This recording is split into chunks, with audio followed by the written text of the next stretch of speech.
લોકસભામાં ગૃહમંત્રી અમિત શાહ સંબોધન કરી રહ્યા છે। સીધા જઈશું તે તરફ। चर्चा हुई है, लगभग 13 घंटे तक सदन इस पर दोनों पक्ष विपक्ष दोनों की ओर से चर्चा की और 42 से ज्यादा सांसदों ने इसमें हिस्सा लिया है। मान्यवर, मैं पूरे सदन को बताना चाहता हूं कि स्पीकर की नियुक्ति जब हुई, अभी के विद्यमान स्पीकर साहब की जब नियुक्ति हुई, तब दोनों दलों के नेता ने एक साथ उनको आसन पर बिठाने का काम किया। इसका मतलब है स्पीकर को अपने दायित्वों के निर्वहन के लिए पक्ष और प्रतिपक्ष दोनों ने एक प्रकार से मुक्त माहौल भी देना है और दायित्वों के निर्वहन के लिए उनका समर्थन भी करना है। मगर आज स्पीकर के निर्णय पर कोई असहमति तो व्यक्त हो सकती है, मगर लोकसभा के नियमों में स्पीकर के निर्णय को अंतिम माना गया है। मान्यवर, इससे विपरीत विपक्ष ने स्पीकर की निष्ठा पर सवालिया निशान खड़ा किया और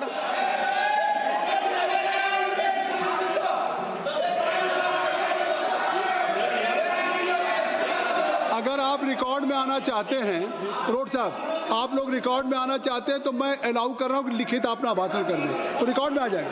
लिखित, आप लिखित भाषण दे दें, रिकॉर्ड में आ जाएगा। अभी जब तक गृह मंत्री जी बोल रहे हैं, आप लिखित दे देंगे। गृह मंत्री जी अब हो गई, आपको ले करने के लिए परमिशन दे दिया इंजीनियर साहब, ले कर दीजिए। ठीक है, बैठिए। राजकुमार हो गया भैया, सुन लिया, देख लिया सबने।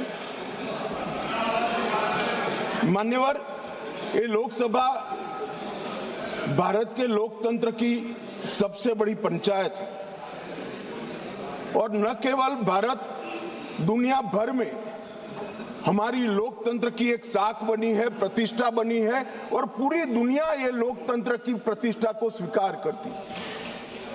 जब इस पंचायत के मुखिया पर, इसके अभिभावक पर, उसकी निष्ठा पर सवालिया निशान लगता है तो केवल देश में नहीं, पूरी दुनिया में हमारी लोकतांत्रिक प्रक्रिया पर सवाल खड़े होते हैं।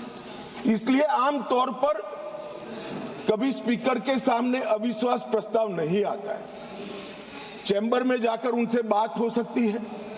स्पीकर दोनों दल को एक सदस्यों की संयुक्त बैठक भी बुलाते हैं, उसमें मध्यस्थता भी करते हैं और सारे इश्यू रिजॉल्व होते हैं। मगर यहां अजीब दृश्य खड़ा हुआ है। चैम्बर में जाते हैं तो स्पीकर साहब की सुरक्षा को चिंता और न हो, इस प्रकार का माहौल खड़ा कर दिया जाता है। इससे शर्मनाक कोई चीज नहीं हो सकती। अब किस प्रकार की व्यवस्था चाहते हैं? स्पीकर का पद पार्टी से ऊपर उठाकर संविधान ने स्पीकर के पद को एक प्रकार से मध्यस्थी की भूमिका में रखा है। आपने मध्यस्थता करने वालों पर ही शंका के सवाल उठा दिए। मैं बाद में आता हूं कि क्यों उठाए, परंतु मान्यवर, 75 साल से हमारे ये दोनों सदनों ने हमारे लोकतंत्र की नींव को पाताल से गहरा पहुंचाया है और वो नींव जो पाताल से गहरी पहुंची है, इसकी साख पर विपक्ष ने आज एक प्रकार से सवालिया निशान। मान्यवर, मैं आज विपक्ष ने जो सवाल उठाए हैं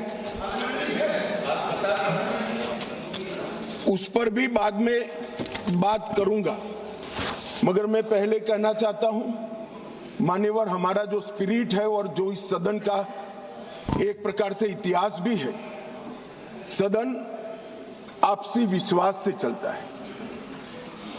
पक्ष और विपक्ष दोनों के लिए सदन के स्पीकर जो होते हैं वो कस्टोडियन होते हैं, मगर उनको लोकसभा कैसे चलानी, इसीलिए इसी लोकसभा ने कुछ नियम बनाए हैं। हम हमारे अधिकार के लिए बात कर सकते हैं, हम भी कर सकते हैं, विपक्ष के मित्र भी कर सकते हैं, मगर ये सदन कोई मेला नहीं है। सदन के अंदर सदन के चलाने के नियमों के अनुसार खड़ा होकर बोलना पड़ता है। मानिए, जो सदन के नियम परमिट नहीं करते हैं उस हिसाब से बोलने का किसी को अधिकार नहीं है, कोई भी हो इसको अधिकार नहीं है। जब आप सदन के नियमों को, लोकसभा को चलाने के नियमों को नजरअंदाज करोगे तो स्पीकर का पवित्र दायित्व है कि कोई भी सदस्य हो इसको रोके, टोके और निकाल कर बाहर करे। माने, और ये जो अधिकार है वो कोई ये कह रहे हैं कि भाजपा आई तो ये होगा, एनडीए आए तो ये होगा। हमारे समय में नियम नहीं बने भाई, ये नियम नेहरू जी के समय से चले आते हैं और एक एक धारा मैं चर्चा करने के लिए तैयार हूं। कितनी बार कांग्रेस ने तोड़ी है मान्यवर, मगर वो तोड़े तो हम तोड़े ऐसा मेरा नहीं कहना है। मेरा इतना ही कहना है कि अधिकारों के संरक्षण के लिए तो हम सहमत हैं, परंतु नियमों का क्या, स्वच्छंदता से यहां नहीं बोला जा सकता।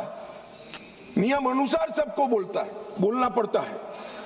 और स्पीकर जब निर्णय देते हैं वो निर्णय हो सकता है हमें भी अनुकूल न हो सकता है विपक्ष को भी अनुकूल न हो। इसके पर मंतव्य तो सभी सदस्यों का हो सकता है, मगर स्पीकर के निर्णय पर शंका नहीं कर सकते, इनकी निष्ठा पर शंका नहीं कर सकते हो आप। निर्णय कभी हमें अनुकूल लगेगा, कभी नहीं लगेगा, कभी लगेगा, कभी विपक्ष को अनुकूल लगेगा, नहीं लगेगा, मगर निर्णय से असहमति व्यक्त करने तक तो सभी लोग सहमत हो सकते हैं।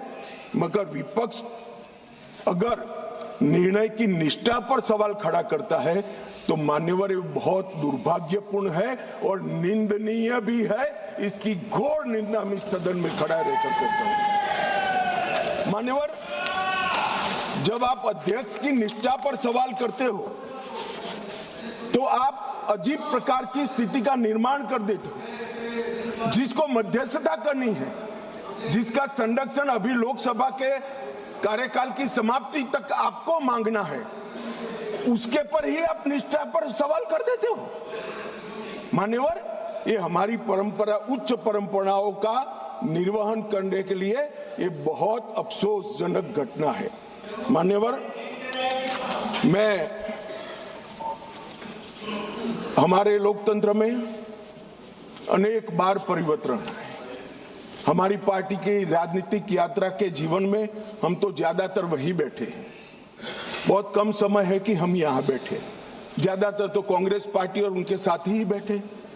हम भी विपक्ष में रहे, मगर 3 बार लोकसभा के स्पीकर पर अविश्वास का प्रस्ताव आया। भारतीय जनता पार्टी और एनडीए कभी विपक्ष के में रहते हुए लोकसभा स्पीकर पर अविश्वास का प्रस्ताव नहीं लाए। हमने रचनात्मक विरोध, लोकसभा स्पीकर पर अविश्वास का प्रस्ताव नहीं लाए। हमने रचनात्मक विरोध पक्ष के रूप में काम किया है। मानो हमने स्पीकर की पद को, गरिमा को संरक्षण करने का काम किया है और स्पीकर से हमारे कानूनी अधिकार, संवैधानिक अधिकारों के लिए संरक्षण की मांग भी करी है। हम कभी भी स्पीकर के सामने अविश्वास का प्रस्ताव लेकर नहीं आए।